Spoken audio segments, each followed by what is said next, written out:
This is Abe Friedtanzer from cinemadailyus.com, and I'm so thrilled to be speaking with Sean Liu about The Cleaning Lady. How are you, Sean? I'm doing great. I'm doing great now. Awesome. Can you tell me what originally appealed to you about this show? I mean, everything. Honestly, it's funny because coming to the show, I didn't know what to expect. I think that it was. I've always wanted to be a part of something that was so intense and something that's a little bit more mature and something that was kind of away from sort of the childlike storylines and something that was just really real. And so when I heard about the show, I was playing a character that kind of was just this teenage guy who doesn't agree with his mom and gets in fights and things like that. And then when I looked deeper into it and I got the job, I was like, oh my God. I was like, what is happening? I was like, what is going on? I'm like, we're illegals? Like, there's just so many little like details and layers to the show where I still till this day discover something new about the show. And it's just like being a part of this, and I say this to my castmates, I say this to the writers, I say this to everyone who's seen the show. Like I can't even think about how lucky I am to just be let alone being a part of any show, but being a part of this specific show. It's just so touching and empowering, and I'm just truly like honored to be a part of it.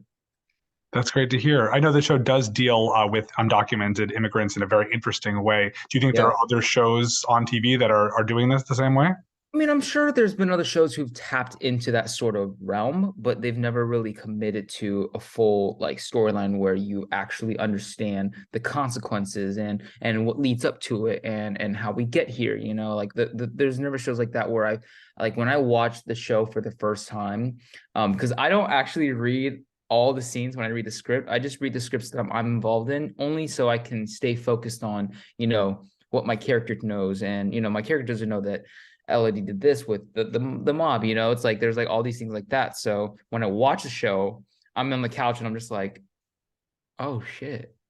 I was like, damn. I was like, is that whoa? It's like it seriously is. I'm like I was not expecting it to be that crazy. So yeah, it's definitely something else. Would you like to be a part of those scenes, or you Oh like my sort of the God, comfortable part that yes. you're in? Yes, yes. I talk about it all the time to the writers and to everyone. I'm just like, I hope the two worlds where like the family side and the action side like collide. Like I'm ready to punch someone, Like I already punched a mirror, like give me a person. Only in the show though. In the show though. Not necessarily in real life. I can never even think about punching someone. But like in the show, I'm like, that's all I want. So Well, that's what I wanted to ask. How much are you like your character, and what's most difficult for you to relate to about Chris? well, in terms of relatability, we're definitely both teenagers, Well, like I'm kind of an adult now, but like I have few memories of how I used to act with my mom when I was that age. 15, 16. And so I generally just have to kind of tap into that sort of memory where, if my mom is around, she wouldn't be very happy. She's like, no, don't go back there. But for me, like obviously as I'm acting, I have to go back into that sort of mindset. And it's definitely definitely a fine balance between like, oh, this is definitely who I used to be. As well as also like, oh, I've never ever had to deal with something like this. Like I've never had to deal with spoiler alert, like I've never had to deal with like pushing someone off the stairs, and like it leading to like someone's death, so like it's definitely like that's definitely something that I had to pull based off of an emotion rather than an actual memory. And it's just so cool. Like for me, the beautiful thing about acting, like I've always just wanted to play someone else. That's it. Like I want to play everybody because I easily get tired of myself. So to get the chance to just be someone else and to commit my life into putting into someone else's, it's like that's like the coolest thing ever. Like who would not want? I mean, a lot of people might not want it, but like I want that. You know what I mean? So yeah, that's definitely so cool to be able to experiment and also grow with the character. On set, I tell people, I'm like, just call me Chris. Because like for me, it's just that much. Like they'll be like Chris, I'm like, oh my gosh, sorry, Sean. And I'm like, no, call me Chris. I'm fine. You can call me either, So, Do you feel that season 2 is substantially different than season 1? oh yeah.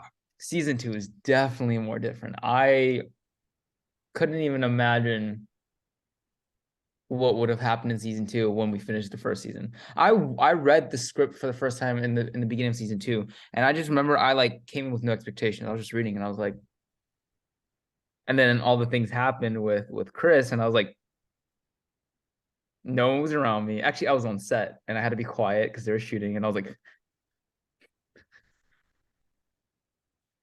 and I was just like panting, and everything that's happening in season 2 just it never stops. I've had like my family and my like my peers, my friends just telling me like, this is so much more intense this year. And I'm like, I know, but it's so cool.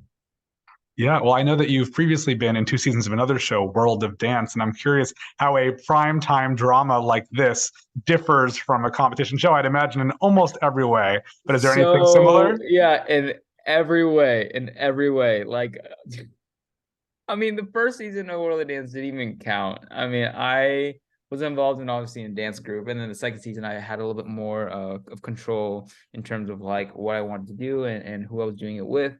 But that's just like that's a reality thing. That's something that you just you're yourself.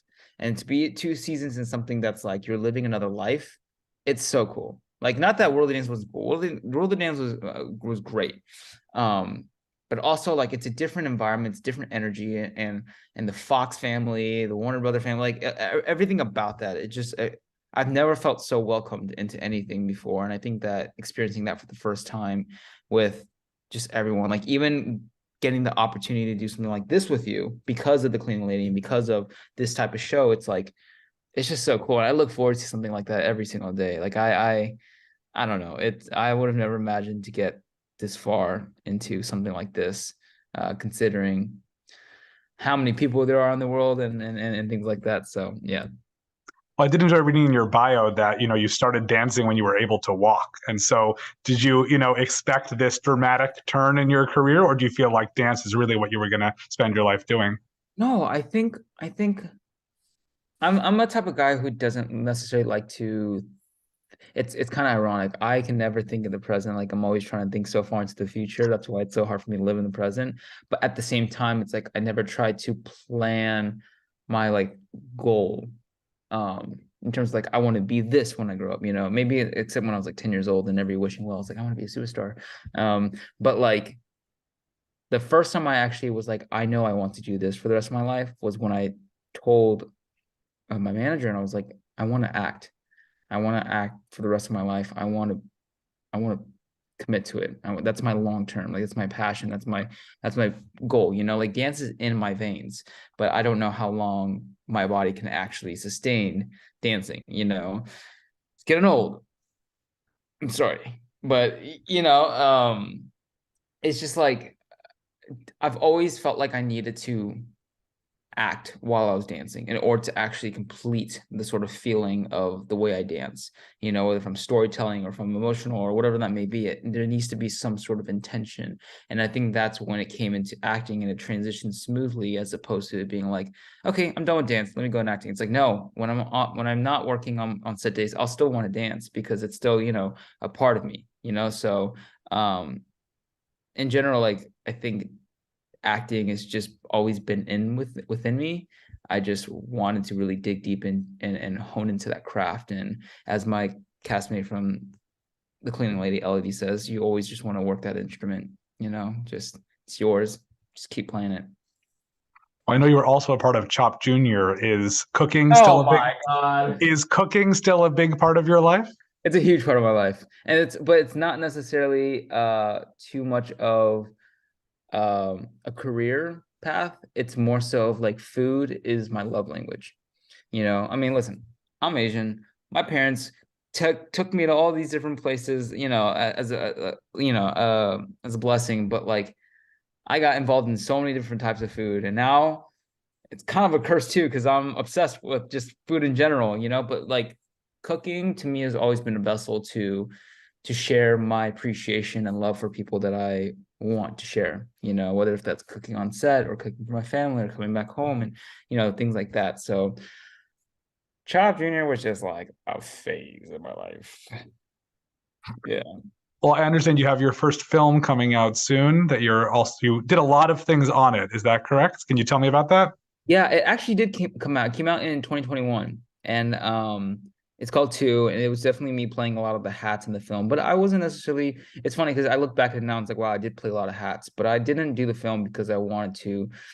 I wasn't trying to tap into being a director and being I just had this idea that I was super passionate about, and I wanted to utilize the bridge between acting and dancing, dancing, um, into the play. And for me, it was kind of also funny too, because when I was younger, I was like, well, no one's hiring me for a feature, so I'll just hire myself. And it was a joke, but then as I got further, it was like, no, I'm hiring myself. And it was great. I got to have a lot of mentors of mine and dancers that inspired me involved in the project. And yeah, it was a big learning curve. I had to like organize a trip to Atlanta for one specific scene by myself with, and all the costs. And it was all like self-funded. So it was a lot of learning, but honestly, that project itself, I call it a college. Like it was just a college of everything, whether it was filmmaking, producing, directing. It gave me like, oh, I don't want to do that anymore. I do want to do this, it's like, I still want to do that. So yeah, it's called To the Film, and it's out on my YouTube. And till this day, I still get people responding to me about the film. And it's one of the most beautiful things ever. Like I read every comment and I'm just like, how do you guys still come back to this? Like it actually blows my mind. That's Yeah. awesome. Well, besides the rest of the season of The Cleaning Lady, do you have anything else coming up? Yeah, I mean, in the midst of the second season, me and a partner of mine, we created a brand called Me and You, which is it's a fashion line, and it's something that we've been working really, really hard on. And I only bring it up because as we were mentioning my love language of food, we kind of combine that with sort of his talent in fashion. And we both have similarities. Like I have a curiosity bone with food. So we actually are launching our first jacket of the brand this week, and it's inspired by French cuisine. And we got to like communicate and exchange with these French chefs in their restaurant, and learn so much about like their background and their stories behind the dishes. And it all comes down to sort of like the artistry of why food is just more than what we eat, and translating that into the clothes we have. And the first piece it's called the mise en place jacket, which is a play, as you may be able to tell, but it's to inspire people to be able to wear that jacket and have their own sort of French dining experience like we did. But yeah, anyways, yeah, it's called Menu, which is to play on the word menu. And yeah, other than that, I'm just trying to take a page out of Elodie's book, which she had told me, to just keep playing my instrument and work on acting, keep on working on that craft. And hopefully there's another season. Hopefully people love the show enough for us to come back. Because honestly, what happens at the end of it, like, how, like, you literally cannot do that to me. You cannot let us leave off of like that. Like it kills me even thinking about it being like unsolved. It's crazy. So Right. Well, for more great conversations like this, you can subscribe to the Cinema Daily US YouTube channel. Catch new episodes of The Cleaning Lady Monday nights on yeah. Fox and then on Hulu. Sean, it's been a real pleasure. I wish you plenty of luck in the future and looking forward to seeing the rest of the season. Thank you, Abe. It was great talking to you. Subscribe.